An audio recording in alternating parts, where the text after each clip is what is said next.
Merhaba from BA. This is a Rorschach Turkey update from the 7th of May 2024. A quick summary of what's going down in Turkey.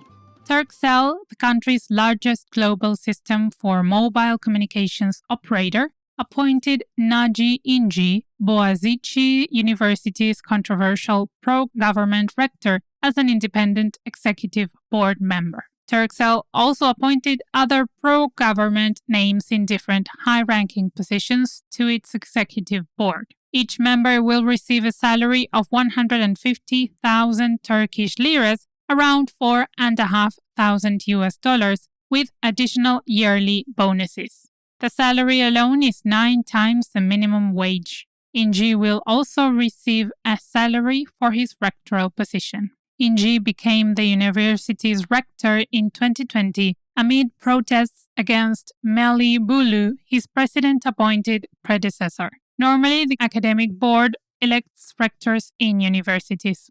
However, Bulu wasn't elected. Instead, President Erdoğan appointed him.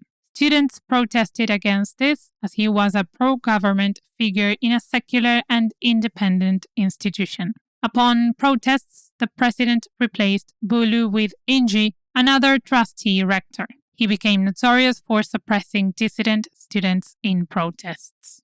Labor Day might be behind us, but as always, it included tear gas and police brutality. Apart from the police violence demonstrators faced on Wednesday the 1st of May, on Friday the 3rd, the police arrested over 25 people who took part in Labor Day protests at Taksim Square. The police said that they were arrested for joining an illegal march. Earlier, the governor's office banned Labor Day celebrations in Taksim Square. Despite a court ruling against the ban, the police blocked the march, prompting organizers to cancel it to avoid trouble. However, some individual groups decided to march anyway, leading to clashes. The arrests were called into question as they might have been politically motivated and meant to deter further protests. On Thursday the 2nd, President Erdoğan decided to halt trade with Israel, citing the worsening situation in Gaza, stopping both exports and imports. This decision will remain until Israel allows enough humanitarian aid into Gaza without interruption. In 2023, the countries' bilateral trade was worth almost $7 billion. Turkey is the first major trading partner of Israel to cut ties with the country over the Gaza conflict. The trade minister announced that the halt was particularly in response to Israel's refusal to let Turkey participate in Gaza aid efforts. Israel's foreign minister criticized President Erdoğan's move, calling it dictatorial. Turkey's decision also surprised exporters who now seek alternative routes to send goods to Israel. Despite the strong rhetoric of the ruling Justice and Development Party, or AKP, against Israel, its prior maintenance of trade relations drew criticism and negatively impacted the ruling party's performance in local elections. In other news, the controversial new education curriculum is attracting more criticism. On Friday the 3rd, an opposition delegation walked from the parliament to the education ministry in Ankara to protest against it. One delegate from the group argued that the curriculum prioritized religious and reactionary ideas over modern secular education. The new curriculum had hundreds of pages on religious topics, but merely touched on the principles of Atatürk, the country's founder, and the early Republican history. The delegation condemned the politicization of education and blamed the AKP government for undermining the quality and accessibility of education in the country.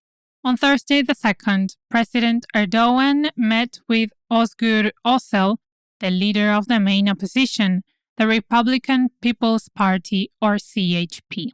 This marked the first meeting between the two leaders in almost 8 years, coming just a month after the CHP surpassed Erdoğan's party in local elections. The meeting lasted 1.5 hours, and the politicians discussed economic issues, foreign policy, and government municipality coordination. The AKP spokesperson said that President Erdoğan intended to continue the dialogue and arrange a follow-up meeting. Özel left optimistic. After the local elections that marked AKP's worst defeat in over 2 decades, Erdoğan pledged to address any shortcomings that contributed to his party's loss, signaling a potential shift in its hostile approach to dissident views. His meeting with the CHP leader supports this shift. Still on Özel, on Tuesday the 7th, Özel met with Devlet Bahçeli, the head of the Nationalist Movement Party, an ally of the ruling party. The gathering lasted 45 minutes. Unlike the previous meeting, Özel and Bahçeli met alone. Prior to the gathering, Bahçeli delivered a fiery speech criticizing the CHP and responding sharply to accusations regarding the party's responsibility in the assassination of Sinan Atash. Atash was the head of the ultra-nationalist Grey Wolves organization, which shared a common ideology with the Nationalist Movement Party, or MHP. However, they had a falling out because the MHP expressed its support for the ruling AKP. The two were expected to talk about Sinan Atash and the ongoing detention of Osman Kavala, who is accused of organizing the Gezi protests and still remains in prison despite the European Human Rights Court's ruling ordering his release. Recall that the Gezi protests were against the urban development of Taksim Gezi Park.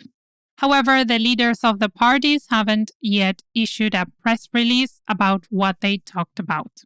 On to AKP's internal conflicts. During the AKP's Central Decision and Executive Board meeting this week, a member reportedly stated that there's a general perception that young people can't get a job without being AKP supporters, largely because of the government's interview process that they allegedly use to eliminate candidates that don't support their ideology. The interviews were put into question with calls to lift this practice so that the process would be fairer. President Erdoğan responded sharply to this situation. Reportedly, he challenged it, questioning whoever said interviews would be abolished. However, last year, Erdoğan announced job recruitment reforms, emphasizing merit-based selections without interviews.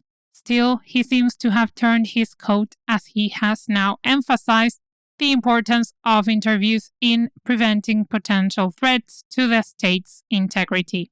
About international relations, a report by Germany's think tank SWP highlighted the importance of Germany's financial aid in infrastructure and climate projects, such as expanding rail transportation and digitalization at the municipal level. Moving on to some health news, on Monday the 6th, the Bir Gün newspaper reported that a group of researchers from Istanbul Madaniyet University's Infectious Diseases Department conducted a study on COVID-19 patients where they administered medications without their consent. The treatment regimen included antibiotics and antiviral drugs that weren't typically used in treating COVID symptoms. A renowned medical journal published their research. However, some experts in the field criticized it for lacking proper methodology as well as for not getting the patient's approval. As a result, the journal retracted the article, citing significant concerns about these issues. This development has prompted calls for immediate action from health authorities to investigate the matter further and ensure patient safety. Still on healthcare, the CHP deputy tasked with monitoring the health ministry highlighted the childcare challenges healthcare workers face. She pointed out the insufficient number of daycare centers that the ministry provides. She said that the Ministry of Health didn't meet the fundamental needs of over 1 million healthcare professionals tirelessly serving day and night, often sacrificing sleep and personal time. The deputy called for immediate action and proposed that if the ministry cannot meet the demands, it should hand over the responsibility to the CHP municipalities. In some unfortunate news, on Tuesday the 7th, the Izmir Suburban Rail System, or İzban, derailed after departing from the Halkapinar station. It caused great panic among people. Luckily, there were no serious injuries. The officials evacuated the passengers from the area swiftly. And to close this edition, a columnist specializing in the automobile industry stated that starting from the 7th of July, new cars in Turkey will be required to have standard safety features like emergency braking assistance, driver fatigue detection systems, a crash data recorder, and front windshields with safety glass for pedestrian protection. Trucks and buses will need technologies to detect blind spots, prevent collisions with pedestrians or cyclists, and monitor tire pressure. Cars without these features won't be allowed to operate or be sold. So people will have to buy new cars that comply with these regulations, creating more demand, thus increasing vehicle prices. And that's it for this week. Thanks for joining us. By the way, if you're catching us on Spotify, did you know you can drop us a comment or question right there in the episode?